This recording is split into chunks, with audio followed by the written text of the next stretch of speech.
Good morning. Today we brave hungry shire horses. Who's only just started his training. And really inquisitive, because he's biting my coat and he wants to eat my microphone. Yeah, he'll chew on anything. He's picked up a few people by hoods previously. And surprises in the veg patch. Oh, there's a little slug inside, look. More on the joys of gardening later.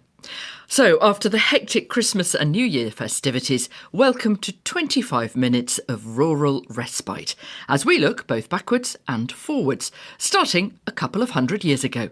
Cumbrian farmer Isaac Fletcher kept a diary of his day-to-day life 250 years ago, providing an insight into the past for farmers who still work that land. Helen Milliken has been to visit what would have been Isaac's farm to meet two of his biggest fans, farmer Mark Clark and historian Angus Winchester. This is Isaac Fletcher's front door. Isaac Fletcher's front door. Right. That's right. Underwood is just, about 4 miles outside Cockermouth in West Cumberland on the edge of the Lake District. This is his house, one of those nice square Georgian farmhouses that are a lot in West Cumberland.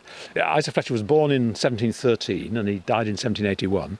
And from 1756 to the end of his life, he kept a diary, like a modern pocket diary, and he just recorded what he was doing every day. So you get a really quite a wonderful picture of farming life 250 years ago. And it's that farming life that's brought historian Angus Winchester and, well, I suppose he would have been Isaac's neighbour, farmer Mark Clark, together revisiting some of Isaac's highs and lows as documented in that diary. Wednesday, 14th of June, 1773. Mowing the remainder of Undergarth Meadow and begun the Corn Close Meadow. We followed the beck down to Corn Close, rather a crucial field in Isaac's farming enterprise. If we go back to Isaac Fletcher's time, each of the farms around here was maybe about 50 acres or so, or in Isaac's case, because he had two farms that run together at Underwood, there was about 100 acres. What they consisted of was a group of smallish fields close to the farmstead, which were the ones that were cropped fairly regularly, plus other land further away, either uphill or the meadows running down to the wet, boggy peat moss. And Corn Close, as its name suggests, was his main arable field. And in terms of what Isaac was growing, a lot of potatoes, oats, barley. Yes. Pretty different to what you would grow. Yeah, we predominantly got grass now. We used to grow Swedes. We would grow 15 to 20 acres of Swedes and then sow barley after it. When we were trying to make hay, Swedes worked in well because if it was a bad summer, i.e. wet, you always had a hell of a crop of Swedes. You had black hay and Swedes, but you always had something to go at, And then, of course, big bale silage did away with all that. You just grow grass. Yeah. When you're looking back here now, it was well named Underwood. It's in the shade. It's in bottom of a bank, trees growing up the bank. Sun never hits it. It's right on the edge. The farms in Mozer sort of stretch uphill, don't they, really, from Underwood? Underwood's almost the lowest farm. Yeah. And then beyond the farms, you can see in the distance the snow on the fells over there. And up on those slopes is where Isaac would have used the resource of the fell land for his sheep. Yes. The sheep, I think, as far as you can tell from the diary, spent pretty well all their time up on the fell. He talks about clipping and washing, and then he talks about topping time in November, before which you salved the sheep. Thursday, 18th November, 1779. 4 sheep salvers here. The number of sheep in all is 49, and generally in pretty good order. Salving would be a precursor to sheep dipping, and just to keep lice and ticks and... It was a mixture of butter and tar, and you spread it Fennels. down through the fleece onto the skin. Yeah. Very slow, time-consuming job. But the wool was his main source of income from his sheep. Yeah. Yes. Totally the opposite end of the scale to how things are now. Well, in my grandfather's day, wool was still worth a lot of money. It would pay rent. If you were on a rented spot, wool clip paid the rent. But not one in paid shearers now, eh? I wonder what he would make of us poring over his diary. I mean, the diary passed on through to his descendants. One of them then gave it to Carlisle Library, so it's the original diary's in Carlisle Library. And we published an edition of it 30 years ago. I mean, Angus used to come and work with us on a Saturday morning when he was finding all this stuff out. First of all, he'd say, "Hello, Mike, how are you doing? And what's happened this week?" And I'll tell him what cow had died and how many lambs we'd got and all this. "What have you been up to?" And he would start telling us all these marvellous stories. He'd discovered, and I used to find it so interesting, like, yeah. Well, I found it interesting the other way around because, having read all this stuff, talking to Mark and his dad really sort of brought it alive as to what it actually meant on the ground. Yeah. Angus Winchester in Cumbria. Now, another project preserving history, this time discovering the apples grown and used by our ancestors in cider making. Work is taking place at Sanford Cider Orchards near Crediton in Devon to DNA fingerprint rare and forgotten apple trees. By rare and forgotten, we mean unnamed and non-established apple varieties which aren't registered in databases or held in national collections, but have been used by people locally for centuries to make cider. Sarah Swadling went to meet Emeritus Professor of Crop Genetics at Bristol University, Keith Edwards, who's leading the project, and cider maker Barney Butterfield, who first told her why genetics was so important when it came to identifying these unknown trees. Apples they're swines, these trees. They'll tell you fibs with their fruit because depending on how you prune that apple tree, depending on the ground that it's grown in, the size of the fruit and how that fruit looks can change an awful lot. But genetics are genetics. These old trees, they are, at least 80 years old. This will have been a constantly replaced orchard. And I know that the tree that is having a little bit of a lean over, a little bit of a sleep, but it's still perfectly happy. When Keith's first fingerprinting round that we did, that is an unknown apple of which we have examples in multiple orchards. So in at least 4 or 5 local orchards, we're finding this completely unique marker. So not a tree from the catalogue. It doesn't have a name, but it's have a use. It's been in the ciders of the cider makers in this valley. It's a good, strong, vitty apple. Does well, grows well, makes good cider. Keith, explain to me, if you would, how you go about DNA fingerprinting an apple tree.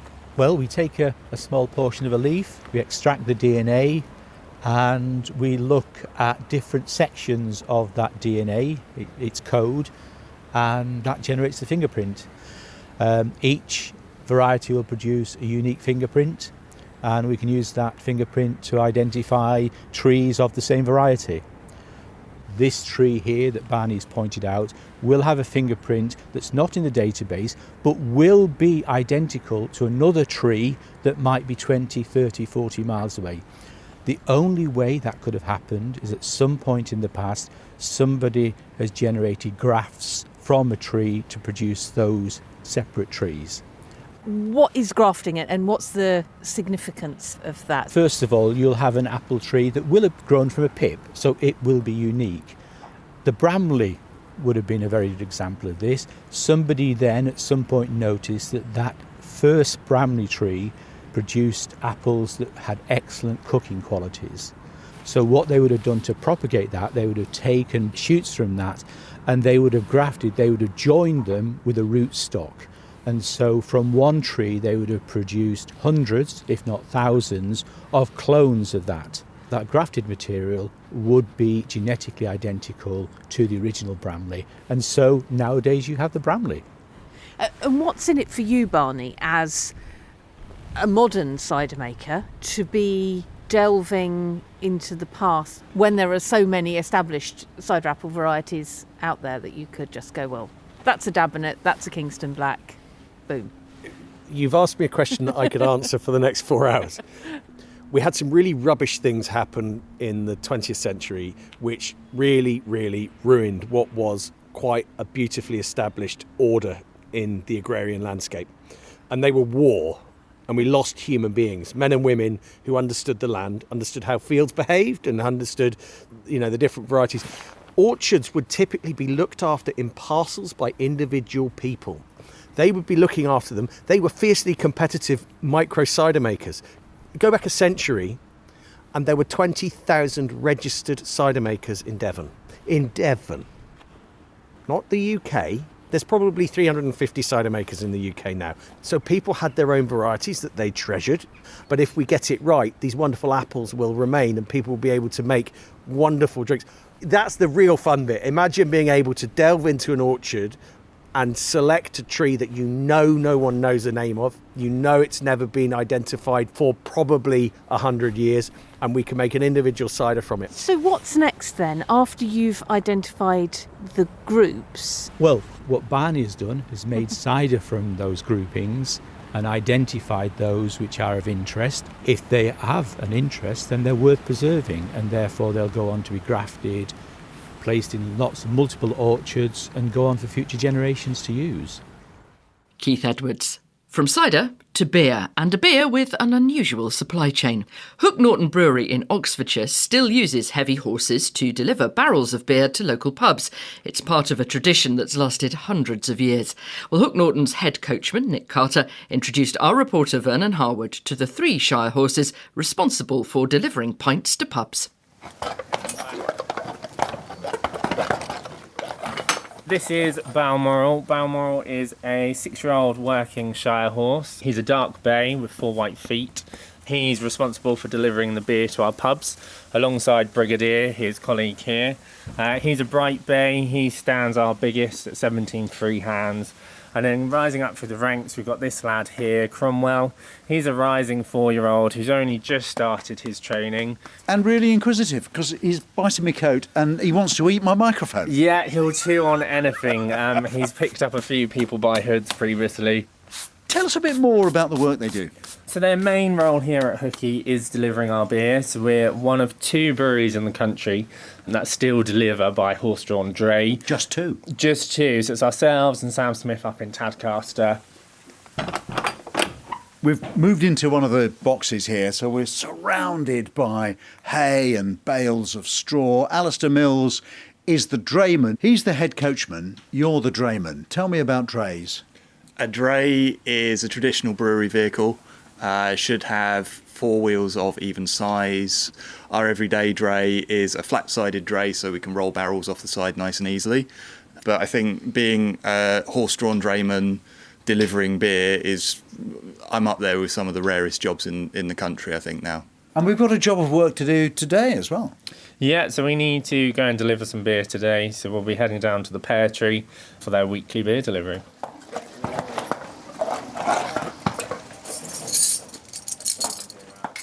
So I'm just popping on his traditional harness. So he's wearing his full collar and a big piece of harness around their necks. The brass is shining. It's all as traditional as we were all those hundreds of years ago. Now, to me, that looks like a bucket of chains. But to you, Alistair? It's a bucket of chains.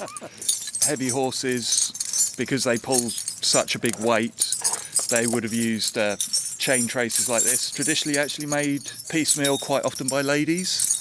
In forges in their back gardens, pretty much. Good lad, come back. Back. Good lad. And the moment's arrived. Absolutely. Let's go deliver some beer. Okay, boys, walking on. Yeah, a lovely view from up here as well. Morning. Passers-by. It's quite a sight, isn't it? Yeah, it is. I've never seen it before. I'm not from here, so it's nice to see it. Nick, let me ask you about animal welfare. How do we know that the horses are being treated well? Good question. So our stables are open to the public all the time, so people can come and see these horses. We've recently earned our performing animals licence, so that's an inspection from the local authority. We're also an approved shire horse centre, so that comes with a degree of assessment. But ultimately, I think for us, these aren't just working animals, they are our colleagues. Do the horses make money? They do. So they make their own money, whether that's through weddings, funerals, private events. We also then work with a number of different sponsors, which all just helps keeps costs down, really. We've just arrived at the Pear Tree Inn. We're going to drop the barrels off. It's an odd sight, Alistair, because you've got your proper coat on, you've got collar and tie and a bowler hat.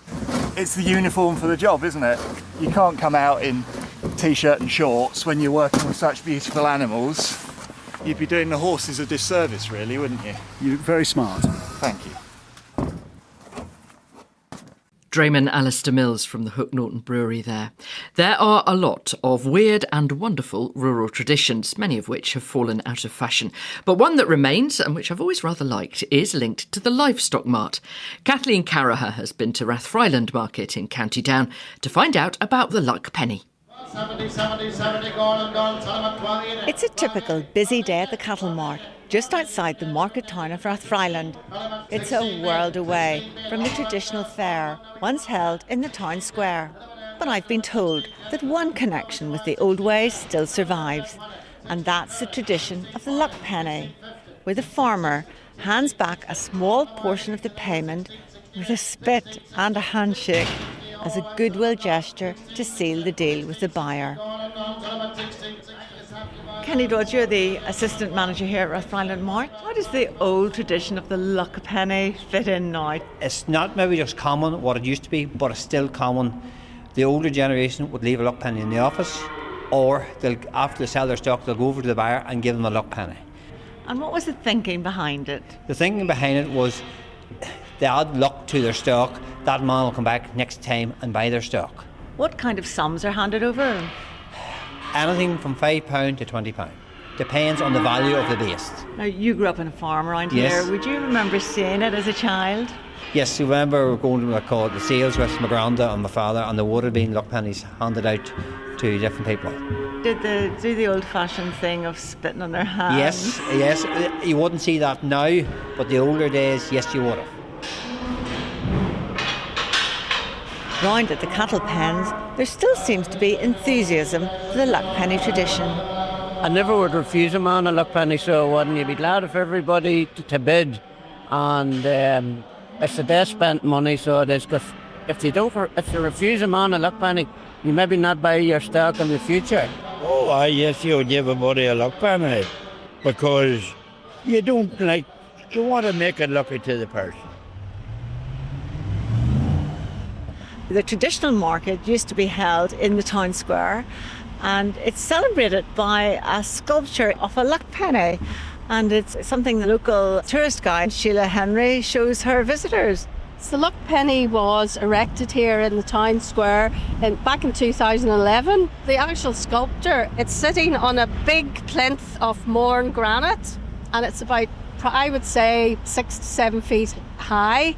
It's made from stainless steel and bronze in the middle, and on it we can see everything that depicts the market or the fair days as they were known in Rathfriland. Pigs, horses, cattle, and right in the centre on one side we have the old Irish penny of the hen with her chicks, 1D, and then if we come round there's the 1 penny Britannia penny on this side as well. And the two sides of the penny signify Ireland, north and south. Yes, exactly. Sheila, the fact that the luck penny is here as the sculpture in the town square, it just shows how important the tradition was in a town like Rathfriland. Yes, people love talking about the fair day, and I have a special visitor I want you to meet. He's my uncle, he's Dr. Ian Shannon. His passion is the history of Rathfriland. Dr. Ian Shannon, I'm sure you won't mind me saying you're in your 90s, so you would remember the fair day in its heyday. It wasn't a pleasant occasion for our household because my father's surgery was here, and on the fair day the animals were outside, and everything was tramped in to his surgery. But what I did enjoy was going to the stalls in the afternoons when things had quietened down. The strong man appeared, and he lay in bed of nails and swallowed fire and all sorts of things. That was very exciting. So it was the sideshows, not the farmers, that you liked? Yes, no, I wasn't interested in the farming end at all. But tell me this, did you ever see any of the farmers handing over a luck penny? You would have a loud conversation, and then you would have a cracking of hands, and I presume that was a signal that the luck penny had passed. And what do you make of the luck penny sculpture that's in the town square now? Yes, I'm very proud of it.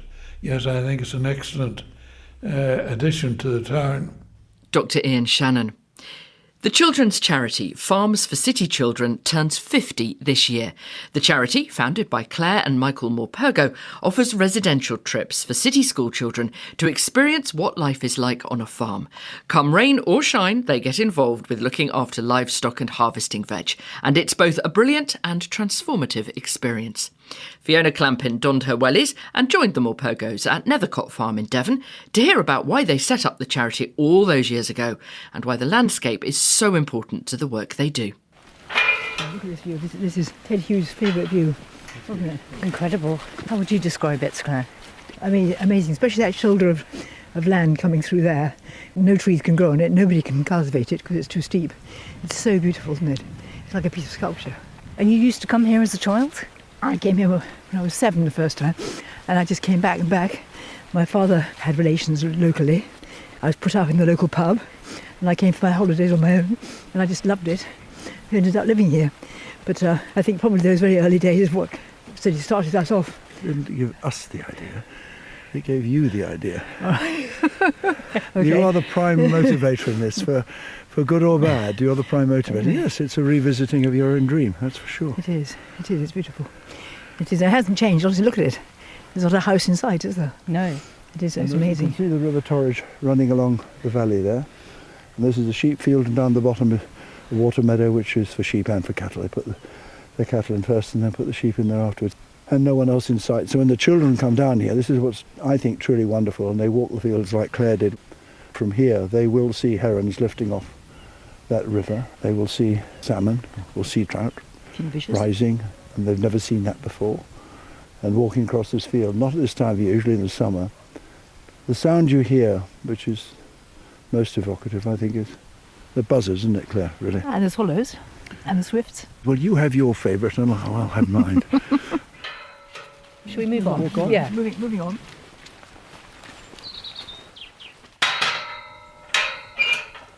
Where are we going? Down here, and we're going to go back now to the other part of the farm near Nethercott, the home farm, really, I think we call it now. Well, I wasn't expecting this. A sort of secret garden. No, isn't it wonderful? I think there are lots of reasons why we thought this was ideal for children. I think this secret garden, as you call it, a great walled garden. What have you got there? It's like a bud from a butternut squash. It fell out while we were taking the butternut squash plants out. Yeah, I got one too.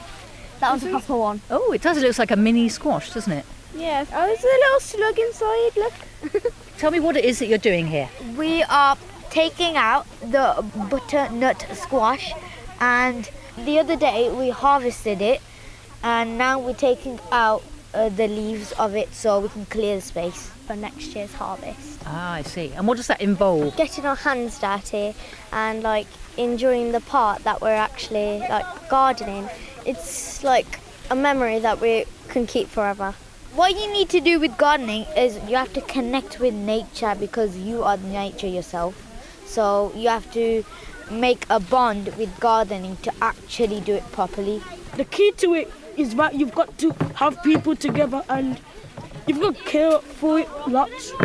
It's the first time we've ever been here, but it's only been like 3 days, but it's one of the most amazing events of my life. It feels like we've already been here for a lot of time, like since we've done so much. It feels like so welcoming. It feels like home. Fantastic, right, there's a whole lip. So they're really getting their hands dirty. Yes, they are. But outside school, to learn outside school about the world about you is critically important. I mean, critically important. With the questions about the environment worldwide, nationally, all those things, they're going to grow up into a world where those are going to be foremost in people's minds and anxieties. And I think what we mustn't do as adults of today is to say, oh, we're going to teach them that. And they're going to think it's important because we've taught them that. No. They're going to think it's important if they've seen it for themselves, done it for themselves, understood it for themselves. Then they'll think, yeah, hang on, this is really important. No matter where you live, it's important for every child that's growing. It's taking these children to a place they've never been before, and that gives them a wider experience of life and living and working with animals and being out in the countryside and seeing the birds flying and the fish jumping. It can have a huge effect on your life and what you do with it and how you feel about the world and about yourself.